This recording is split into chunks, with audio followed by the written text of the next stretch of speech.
Assalamualaikum warahmatullahi wabarakatuh. Jumpa lagi dengan Enjoy Channel, channel yang membahas berita teraktual, terhangat, dan sedang menjadi perbincangan publik. Pada video kali ini kita akan membahas Roy Suryo, teman-teman, yang meminta maaf terkait unggahannya berupa foto stupa di salah satu arca Candi Borobudur yang mirip dengan Pak Jokowi. Karena ada beberapa pihak yang ini gerah dengan unggahan dari Roy Suryo.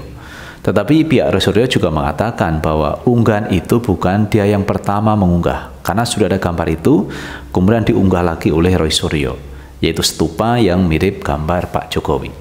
Kali ini teman-teman, Roy Suryo minta maaf karena telah menimbulkan kegaduhan publik terkait unggahannya mengenai patung atau arca di Borobudur itu yang mirip dengan Pak Jokowi. Nah teman-teman, untuk lebih jelasnya coba kita baca dulu beritanya terkait Roy Suryo. Kita ambil berita dari Kumparan, teman-teman. Roy Suryo minta maaf usai unggah meme stupa candi mirip Jokowi. Mantan Menpora Roy Suryo akhirnya menyampaikan permintaan maaf setelah mengunggah meme stupa Candi Borobudur yang menyerupai wajah Presiden Jokowi di akun Twitternya @KRMT_Roy_Suryo2. Sekali lagi, untuk seluruh masyarakat Indonesia, saya memohon izin, saya mohon maaf kalau ini terjadi kegaduhan, kata Roy Suryo di Polda Metro Jaya, Jakarta Selatan, Kamis 16 Juni 2022. Roy mengklaim dirinya bukan orang yang pertama mengunggah meme tersebut. Menurutnya, unggahan tersebut bukan soal meme, melainkan terkait naiknya harga tiket masuk Candi Borobudur. Satu, saya bukan uploader pertama. Kedua, postingan saya terkait dengan naiknya tiket, ujar Roy. Politisi Demokrat itu juga menegaskan unggahan tersebut tak bermaksud menyinggung umat Buddha. Dia berharap polemik tak diperpanjang. Tidak ada kata-kata saya dalam postingan itu yang menyentuh umat Buddha atau menyentuh agama. Tidak ada kata-kata saya di situ yang menyentuh seseorang. Yang saya komentari di dalam postingan itu adalah kreativitas netizen, tandasnya. Jadi kita baca teman-teman kalimat yang diunggah Roy Suryo. Mumpung akhir pekan, ringan-ringan saja tweetnya. Sejalan dengan protes rencana kenaikan harga tiket naik ke Candi Borobudur dari Rp50.000 ke Rp750.000 yang sudah sewarasnya ditunda itu.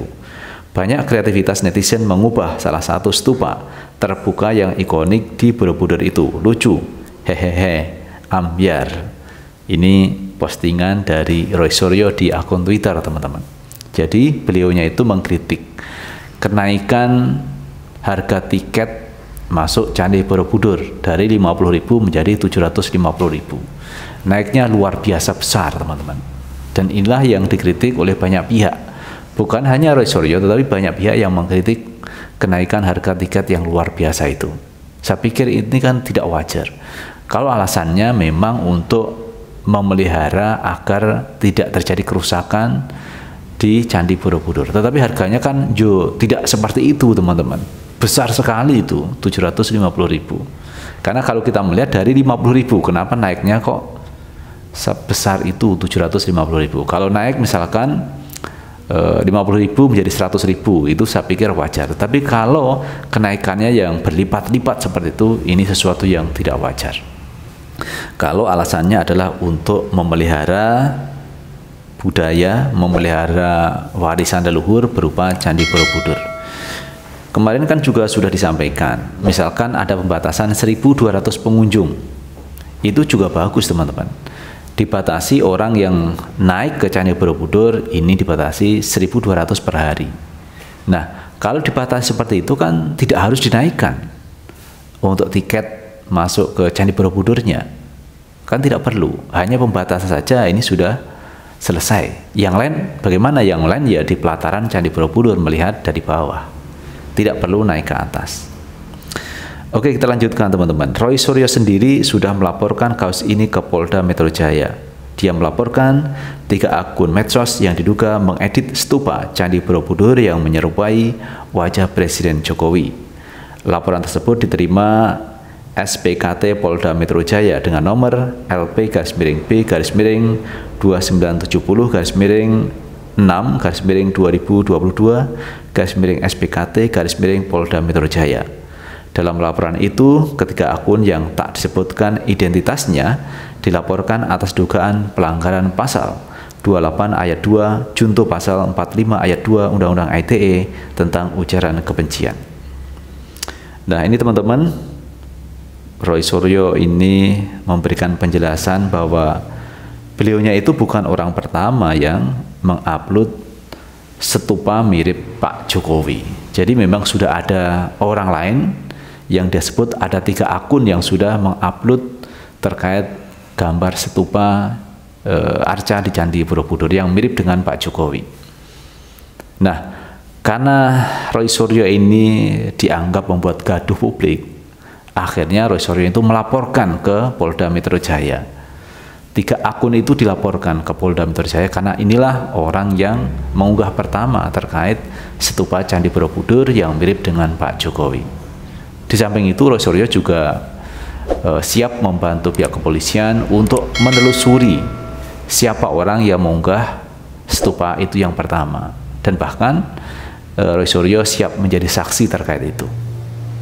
Jadi ini teman-teman yang menariknya dari tiket Candi Borobudur yang naik luar biasa sehingga menimbulkan kritik sosial dari masyarakat.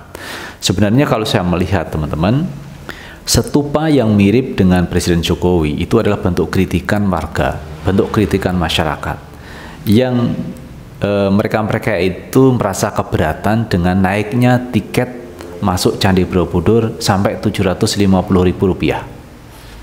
Karena ini memberatkan, apalagi di sana, di Candi Borobudur itu tempat rekreasi, terutama anak-anak sekolah, misalkan liburan sekolah atau setelah lulus ujian, anak-anak itu biasanya berbondong-bondong ke Candi Borobudur. Kenapa ke sana?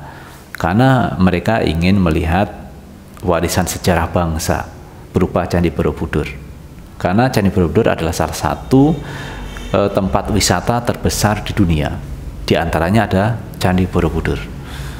Dengan anak-anak yang ke sana itu, anak-anak bisa tahu tentang sejarah peradaban Indonesia. Kenapa kok ada Candi Borobudur? Kemudian tentunya ini menjadi referensi bagi anak-anak itu ketika dia nanti sudah pulang, akan bercerita banyak terkait Candi Borobudur. Jadi ini ada bentuk edukasinya ketika anak-anak itu ke sana. Tetapi masalahnya, kalau tiketnya itu mahal seperti itu, ya anak-anak kan kesulitan untuk naik ke Candi Borobudur. Karena untuk naik ke Candi Borobudur membayar Rp750.000 itu angka yang memberatkan. Karena kalau kita melihat ini semua teman-teman, di saat kita telah melampaui terkena pandemi COVID-19, ekonomi banyak yang macet, banyak perusahaan yang gulung tikar, kemudian banyak PHK.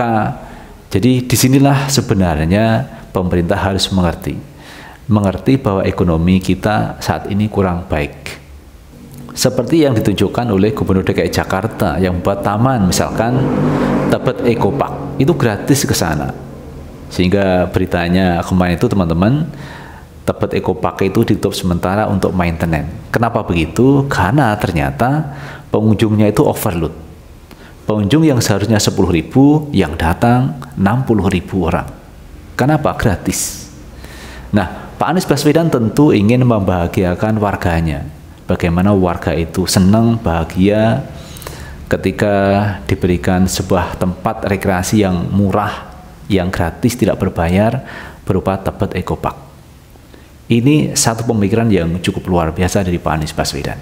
Nah, di saat Pak Anies ini menggratiskan tempat rekreasi Tebet Eco Park, sisi lain ada Candi Borobudur yang dicoba untuk dinaikkan tiketnya dari Rp50.000 menjadi Rp750.000. Ini kan sesuatu yang luar biasa. Beda teman-teman, kepemimpinan yang dilakukan Pak Anies Baswedan dengan kepemimpinan yang sebelah.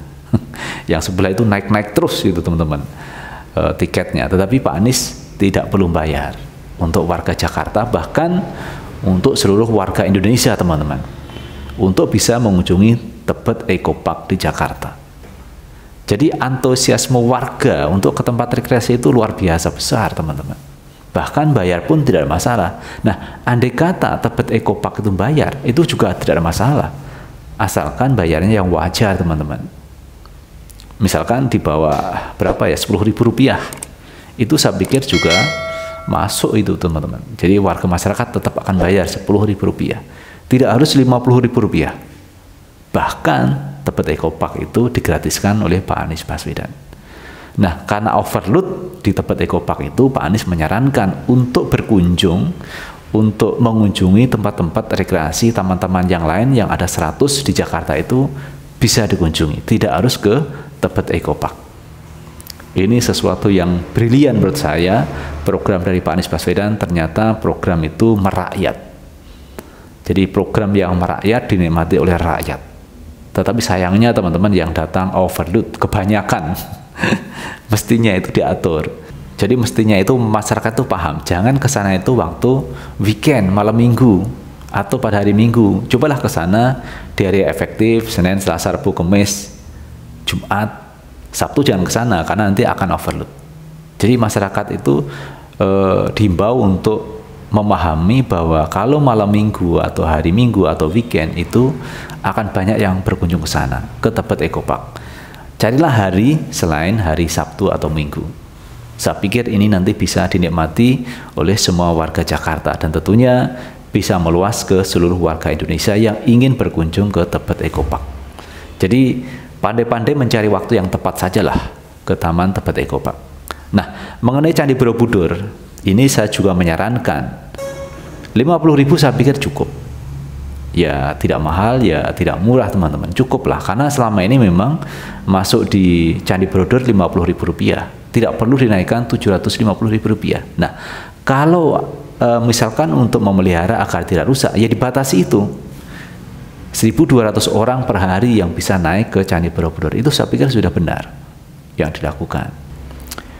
Itu teman-teman terkait Pak Roy Suryo yang dianggap membuat gaduh dan akhirnya Roy Suryo melaporkan ke Polda Metro Jaya terhadap 3 akun yang mengunggah foto pertama yang mengedit stupa Candi Borobudur mirip dengan Pak Jokowi. Padahal Pak Jokowinya itu tidak protes ya, tidak melakukan laporan ke polisi, tetapi ini menjadi ribut teman-teman. Tetapi biarlah ini sudah berjalan karena hukum, biar polisi mengatasinya. Bagaimana penyelesaiannya terkait apa yang dilakukan oleh Pak Roy Suryo? Apakah Pak Roy Suryo itu juga bersalah atau tidak? Ini pihak kepolisian yang akan mengkajinya. Itu teman-teman yang bisa kita bahas kali ini, dan terima kasih telah menonton video ini. Jangan lupa tetap like, subscribe, share, dan komen di channel ini agar kita bisa membangun channel ini menjadi lebih baik lagi. Sukses selalu. Assalamualaikum warahmatullahi wabarakatuh.